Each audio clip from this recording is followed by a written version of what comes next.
Ouais, c'est bien ici, devant cette porte que ce salopard m'a eu. Eh bien, ouvrons la porte. Faites gaffe quand même. Bon sang. Un atelier de construction.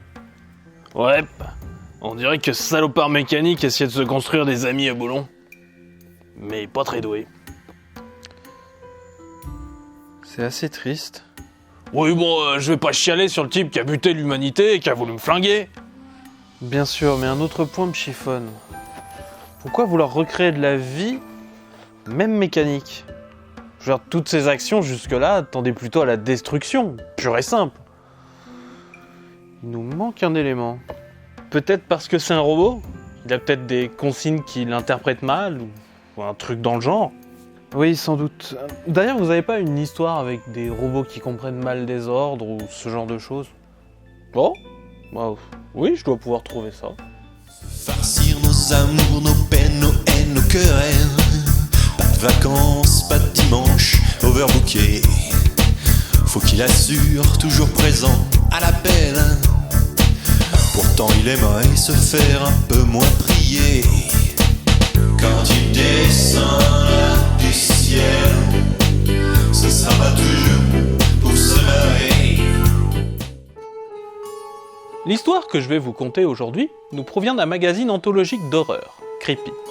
Afin de surmonter la censure du Comic Code américain, les comics d'horreur ont dû, pour un moment, faire comme le journal satirique Mad et devenir des magazines plutôt que des comic books. Creepy, lancé en 1964, est l'un des magazines de cette vague, et son éditeur, Warren Publishing, lancera d'autres titres du genre par la suite, comme Eeri ou Vampirella, devant le succès de Creepy. Ok, d'accord, ça va être une histoire horrifico-glauque un peu courte. Exactement ça, mais une histoire horrifico-glauque de qualité.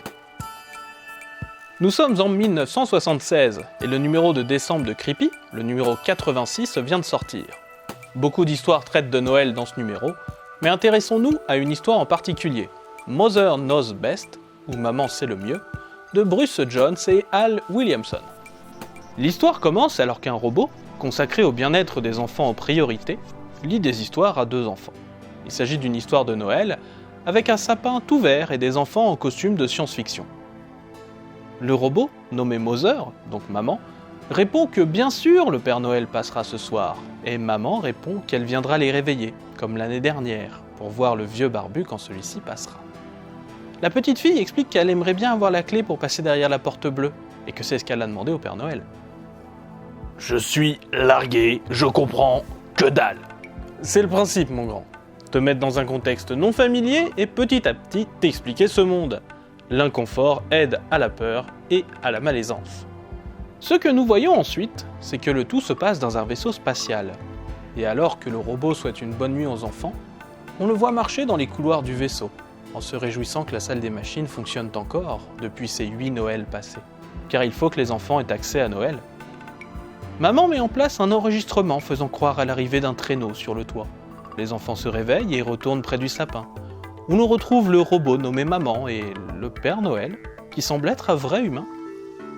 Il semble assez décontenancé, le robot semble le pousser à répondre, ses mains sont froides comme s'il revenait du pôle Nord, et surtout dès que le robot a le dos tourné, le vieux barbu se tourne vers l'un des enfants, le plus vieux, et commence à le supplier de l'aider. Il est venu le temps de la backstory. T'es sérieux là ? Ouais, bah à force, j'ai envie de varier un peu. Nous sommes donc bien dans un contexte de science-fiction, dans un vaisseau nommé l'Intrépide, un vaisseau de luxe dédié à coloniser une autre planète.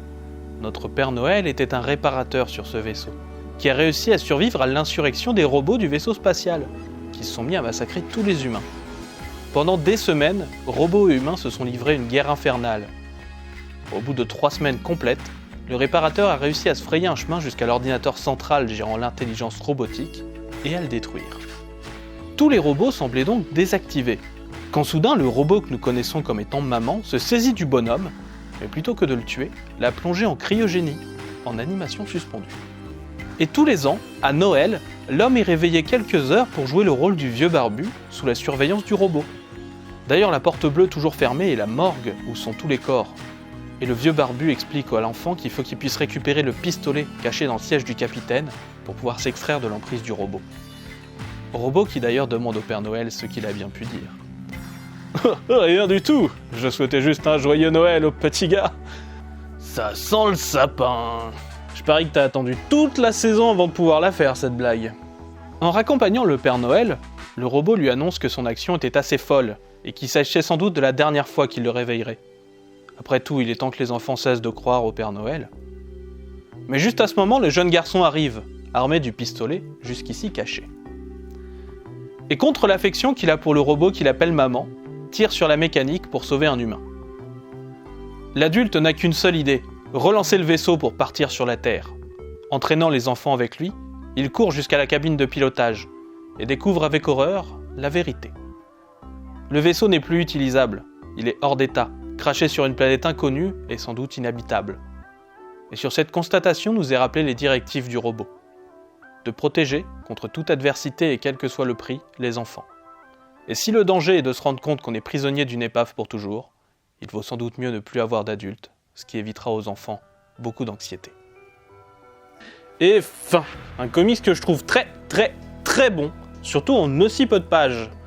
Même si bon, sur la situation actuelle, ça nous en apprend pas beaucoup plus au final. Alors peut-être que si, j'ai un peu fouillé tout autour, j'ai trouvé quelques schémas de montage. Alors, il apparaît clairement qu'il a essayé de s'inspirer de ses propres plans de construction pour essayer de créer d'autres robots, mais il n'est pas assez adroit pour ça. Par contre, d'après les plans, il s'agit bien à la base d'un robot créé par Superman, destiné à l'assister et à protéger la vie. Oui, c'est généralement le cas. Les robots de Superman gardent la forteresse de solitude et, en cas de besoin, protègent la population. Voire même, quand c'est extrêmement la merde, foncent à la castagne. Drôle de façon de le faire alors. Qu'est-ce que j'en sais, moi hein. Bon, en tout cas, il a pas l'air d'être ici. Non, et c'est bien ça le plus inquiétant. J'ai peur qu'il veuille relancer un nouveau virus, s'il pense que l'humanité n'est pas éradiquée totalement, au final. D'après ce que tu viens de dire, je vois qu'un seul endroit où il puisse avoir pu lancer le virus la première fois. La forteresse de solitude.